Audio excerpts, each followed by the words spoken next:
किरत तुम देखना, अल्लाह ने चाहा तो तुम खैरियत से घर पे होगी। आज के दिन का क्या करूंगी मैं? आज रात की तारीकी अपनी जिंदगी से कैसे निकालूंगी मैं आसा?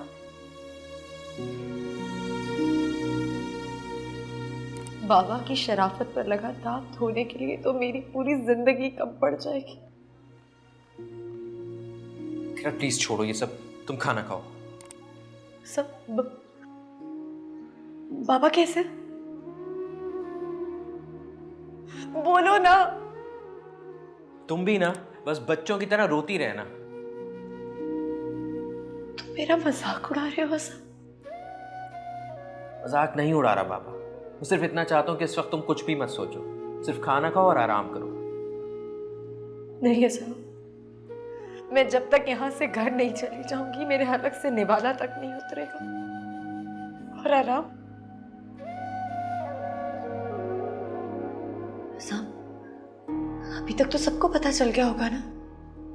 टीवी में आ गया होगा, खबरों में आ गया होगा कि हाशिम साहब की बेटी किरत हाशिम को कुछ भी नहीं पता चला है, कुछ नहीं हुआ है और ना ही होगा। तुम बिल्कुल फिक्र मत करो, शावेद साहब ने सारा बंदोबस्त कर लिया। तुम देखना सुबह होते ही तुम लॉकअप से बाहर होगी।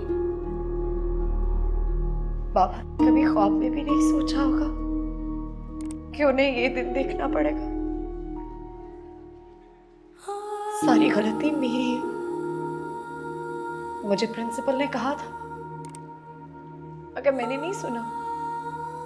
मुझे लगा ऐसा क्यों होगा, मैं सब पे नजर रख सकती हूँ। सारी गलती मेरी है। मैं बहुत गैर जिम्मेदार लड़की हूँ। मैं किसी के एतबार के काबिल नहीं हूँ। प्लीज अब बस करो, खाना खाओ। मुझे नहीं खाना। किरत प्लीज।